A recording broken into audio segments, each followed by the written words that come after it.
ना अफवाहें, ना सनसनी, ना हवा हवाई बातें,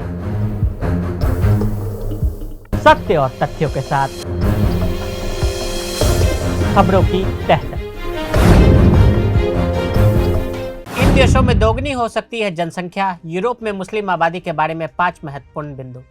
यूरोप में मुस्लिम अपेक्षाकृत छोटे अल्पसंख्यक है, जो आबादी का लगभग 5% है। हालांकि फ्रांस और स्वीडन जैसे कुछ देशों में जनसंख्या में मुस्लिम हिस्सेदारी अधिक है। प्यू रिसर्च सेंटर के अनुमानों के अनुसार आने वाले दशकों में महाद्वीप की आबादी में मुस्लिम हिस्सेदारी बढ़ने की उम्मीद है और दोगुने से भी अधिक हो सकती है। इन जनसांख्यिक बदलावों ने पहले ही कई यूरोपीय देशों में राजनीतिक और सामाजिक उथल पुथल पैदा कर दी है। खासकर लाखों शरण चाहने वाले हालिया आगमन के मद्देनजर कई मुस्लिम हैं। प्यू रिसर्च सेंटर के हालिया जनसंख्या अनुमानों का उपयोग करते हुए यूरोप में मुस्लिम आबादी के आकार की संरचना के बारे में 5 तथ्य आपको बताते हैं। यूरोप में फ्रांस और जर्मनी में ही सबसे बड़ी मुस्लिम आबादी है। 2016 के मध्य तक फ्रांस में 5.7 मिलियन मुस्लिम और जर्मनी में 5 मिलियन मुस्लिम थे। यूरोपीय संघ वह देश जहां मुसलमानों की आबादी का सबसे बड़ा हिस्सा साइप्रस है।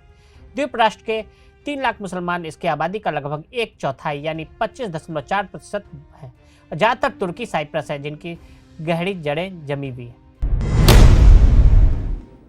यूरोप की कुल आबादी में मुस्लिम हिस्सेदारी लगातार बढ़ रही है और आने वाले दशकों में भी बढ़ती रहेगी। केवल 2010 के मध्य से 2016 के मध्य तक यूरोप में मुसलमानों की हिस्सेदारी 1% से अधिक बढ़कर 3.8% से 4.9% हो गई। 2050 तक महाद्वीप की मुस्लिम आबादी का हिस्सा दोगुना से अधिक हो सकता है, जो 11.2 या उससे अधिक बढ़ सकता है।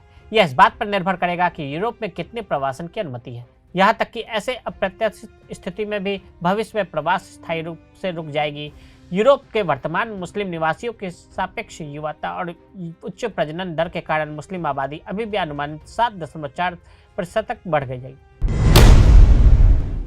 मुसलमान अन्य यूरोपीय लोगों की तुलना में उनके अधिक बच्चे हैं। 2016 में पूरे यूरोप में मुसलमान की औसत आयु 30.4 थी, जो अन्य यूरोपीय लोगों की औसत आयु 43.8 से 13 वर्ष कम थी। इसे दूसरे तरीके से देखें तो सभी यूरोपीय मुसलमानों में से 50% 30 वर्ष से कम उम्र के हैं, जबकि यूरोप में 32% गैर मुसलमान हैं।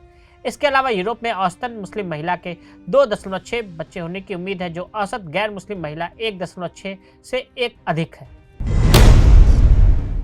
2010 के मध्य और 2016 के मध्य के बीच प्रवासन यूरोप में मुस्लिम आबादी की वृद्धि का सबसे बड़ा कारक था। लगभग 1.3 मिलियन से अधिक मुसलमानों को शरणार्थी का दर्जा प्राप्त हुआ, जिससे उन्हें यूरोप में रहने की अनुमति मिल गई। इस अवधि के दौरान अनुमानित 2.5 लाख मुसलमानों ने क्षेत्र छोड़ दिया। इस अवधि के दौरान मृत्यु की तुलना में 2.9 मिलियन अधिक जन्म हुए। अनुमान है कि मुस्लिम जनसंख्या परिवर्तन में धार्मिक परिवर्तन एक छोटा सा कारक है।